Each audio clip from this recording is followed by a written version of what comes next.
जयाचा धन्य वंश जयाचा वारकरी पंढरीचा जन्मोजन्मीचा अंकिला देव त्याने ऋणी केला.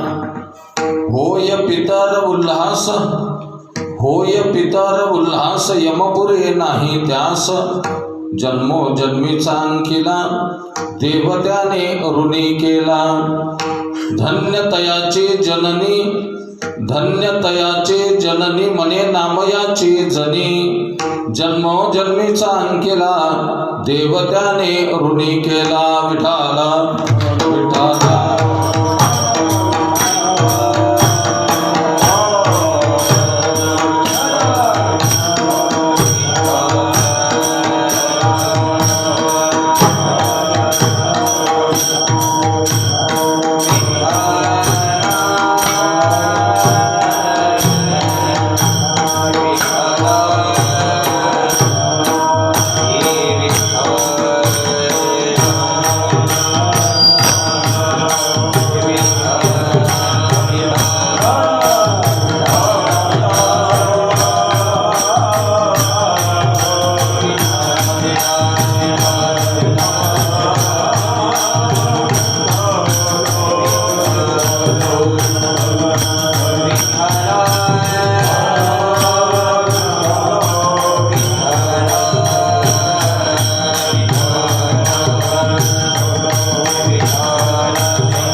पतितन्तोऽयं यथा गच्छति सागरं सर्वदेव नमस्कारं केशवं प्रतिगच्छति.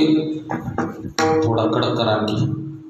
वसुदेव सुतं देवं कंसचाणूरमर्दनं देवकी परमानन्दं कृष्णं वन्दे जगद्गुरु. जन्माद्यस्य यतो नवयादितरतश्वरते स्वविज्ञस्वराट् तेने ब्रह्महृदाय आदि कवये मुह्यन्ति यत्सूरया. तेजो वारिमृदां यथा विनिमयो यत्र त्रिसर्गो मृषा. धाम्ना स्वेन सदा निरस्तकुहकं सत्यं परं धीमहि. योऽन्तप्रविश्य मम वाचमिमां प्रसुप्तां सञ्जीवयत्यखिलशक्तिधरस्वधाम्नाम्. अन्यां च हस्तचरणश्रवणत्वगादीन् प्राणान्नमो भगवते पुरुषाय तुभ्यं. पांडुरंग गुरुप्रथम नमन दुसरे चरण संतांची या. त्यांच्या कृपादाने कथेचा विस्तारो बाबाजी सद्गुरु दास तुका. जयांचे केले स्मरण होय सकळ विद्यांचे अधिकरण. तेच बंधू चरण श्री गुरूंचे आता हृदय आपुले. चौफाडून या भले वरी बैसव पावले श्री गुरूंचे ते नमस्कार हो आता मस्तक हे पायावरी.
पंढरीश पांडुरंग परमात्म्याच्या चरणी प्रणाम करून प्रातस्मरणीय ब्रह्मीभूत सद्गुरू संत मोतीराम महाराज, परमपूज्य प्रातस्मरणीय सद्गुरू राष्ट्रसंत भगवान बाबा, परमपूज्य प्रातस्मरणीय वैकुंठवासी माझे बाबा धुंडीराज शास्त्री या महापुरुषांच्या चरणी नतमस्तक करून आदरणीय कैलासवासी नारायण मारुती गीते, आदरणीय पिताश्री कैलासवासी नारायण मारुती गीते यांच्या 11व्या पुण्यस्मरणाच्या निमित्ताने आज हरी कीर्तन सेवेचं आयोजन आहे.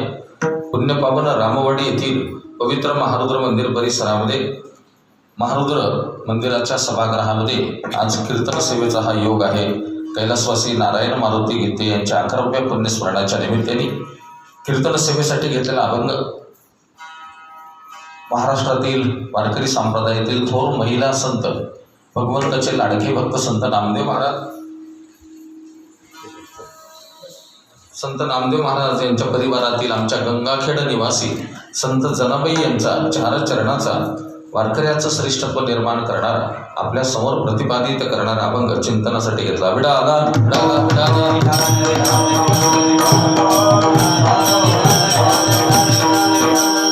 मला आग्रहाने आमंत्रण दिलं त्याबद्दल श्री प्रसाद नारायणराव गीते व गीते परिवार सरपंच आदरणीय यांच्या आग्रहास्तव येण्याचा प्रयत्न आहे. कथा चालू आहे धावपळीमध्ये. रोजचं सकाळचं कीर्तन करायचं, दुपारी कथा करायची, रात्री पुन्हा कुठंतरी कीर्तनाला जावंच लागतं. या धावपळीमध्ये थोडा वेळ देण्याचा प्रयत्न आहे. आपल्या संपूर्ण गीते परिवाराला आपल्या वडिलांचे आशीर्वाद लाभो आणि 11वं पुण्यस्मरणी मंडळींनो, त्यामुळं त्यांची पुण्याई आपल्या पाठीमागं आहे. त्यांच्याच आशीर्वादाने या सगळ्या कार्यक्रमांचं नियोजन अशा प्रकारचं आपल्याला करणं शक्य होतं. कारण आपल्या परिवारामध्ये पितरांचा आशीर्वाद सगळ्यात मोठा आशीर्वाद आहे. आपल्या कुटुंबामध्ये आपल्या पूर्वजांचे जे आशीर्वाद आहेत ना, ते सगळ्यात महत्त्वाचे आशीर्वाद आहेत. इतरांचे कोणाचे आशीर्वाद आपल्याला नाही घेता आले तर ठीक आहे, पण आपल्या पूर्वजांचे आशीर्वाद मात्र आपल्याला मिळाले पाहिजेत. त्याचं कारण असं आहे, नीट आहे का,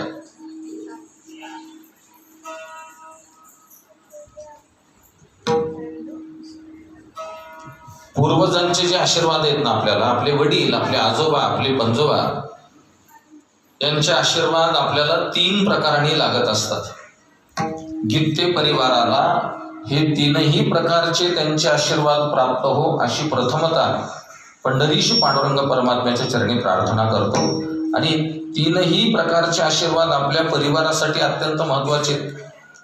आपल्या पूर्वजांच्या आशीर्वादाचा पहिला प्रकार आहे. त्यांचा जर पहिल्या टप्प्यातला आशीर्वाद आपल्याला जर मिळाला असेल, किंबहुना आपण प्राप्त करून घेण्याचा प्रयत्न करत असू, तर आपल्या कुटुंबामध्ये जन्माला येणारी जी लेकरं आहेत ना, जी संतती मंडळींनो, ते बुद्धिमान जन्माला येते आणि दीर्घ आयुष्य जन्माला येते. पितरांचा पहिल्या टप्प्यातला आशीर्वाद.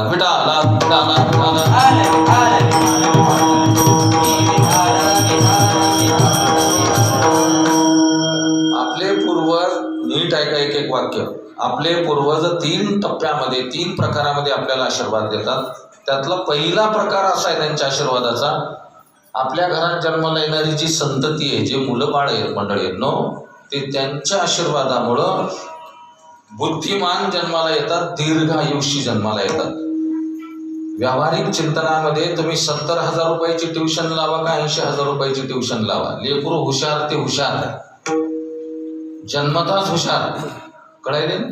आपण म्हणतो ना एखादं महाराज याला एकदा यानं वाचलं की याला पाठ राहते, पाठ होते किंवा लक्षात राहते. ती जी बुद्धी आहे ना, ती पूर्वजांच्या आशीर्वादामुळे आलेली असते. कळाला? आणि लेकरांना आयुष्य सुद्धा भरपूर मिळतं. त्यांचा पहिल्या टप्प्यातला आशीर्वाद.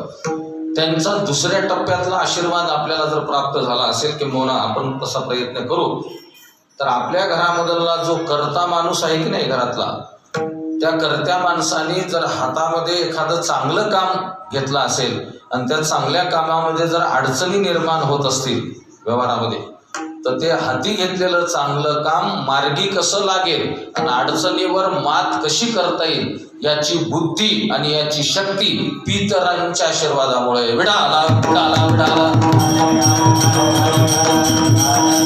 घरातल्या कर्त्या माणसाने मग हाती घेतलेलं काम मार्गी लागतंय, हे त्यांच्याच आशीर्वादामुळे लागतंय. दुसऱ्या टप्प्यातला आशीर्वाद.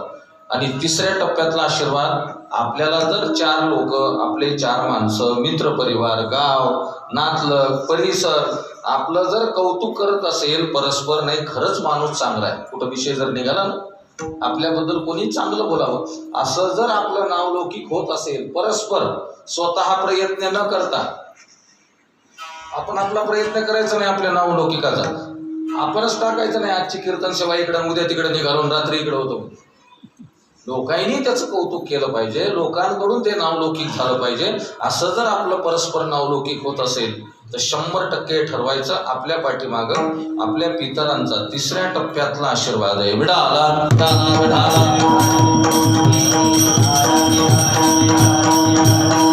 तीनही प्रकारचे आशीर्वाद आपल्याला प्राप्त करून घेण्यासाठी, आपल्याला मिळण्यासाठी त्यांची सेवा करावी लागते मंडळींनो. म्हणून सलग 11 पुण्यस्मरण आहे, कळाला का? त्यांच्या आशीर्वादाचा हा परिपाठ आहे मंडळींनो. आपल्याला त्यांचे आशीर्वाद प्राप्त हो आणि अशीच त्यांची सेवा आपल्याला नित्य घडत राहो. आपल्या जीवनामध्ये भक्तीला अनन्यसाधारण महत्व आहे. ही भक्तीच आहे ना मंडळींनो पितरांची. भक्ती साधना आपल्या जीवनामध्ये वेगवेगळ्या अंगाने महत्वाची आहे, कळाला का? आणि आपण आतापर्यंत लहानाचं जे मोठं झालो ते भक्तीमुळेच झालो. जे छोटे होतो ना ते इथपर्यंत जे आलोत ना मोठे झालोत ना ते भक्तीमुळे झालो. हे पहा ज्ञानोबारायांची उभी सगळ्यांना पाठे. माऊली बोलतात देखे मनुष्य जात सकळ आणि स्वभावता भजनशील. आपल्याला स्वभावता भक्ती आवडते, आपण स्वभावता भक्ती करतच असतो मंडळींनो. लहानाचं जे मोठं झालो ते फक्त आणि फक्त भक्तीमुळं. आणि जर हे कोणाला मान्य नसेल की मी लहानाचं मोठा झालो हे भक्तीमुळं नाही झालो, तर महाराजांनी नाथ महाराजांनी दणकावून चपराक दिली.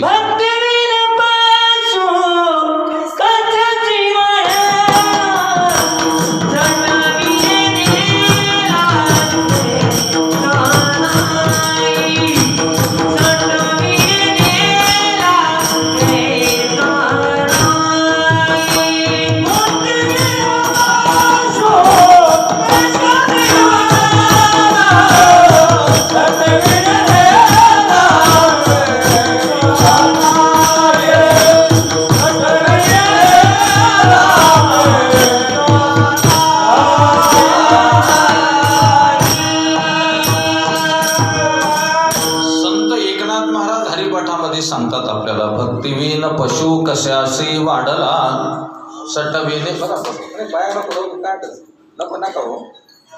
सटविने नेला कैसा नाही.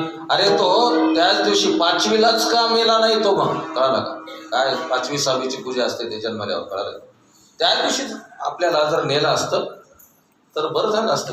जर भक्तीच कोणाला मान्य नाही म्हणलं कसं? भक्तीच जर आपल्याला मान्य नसेल तर लहानातला लहान माणूस असू द्या मंडळींनो का मोठातला मोठा माणूस असू द्या, जर त्याला भक्ती ही मान्यच नसेल, आणखी महाराजांनी ठणकावून सांगितलं भक्ती विना माती मुखी त्याच्या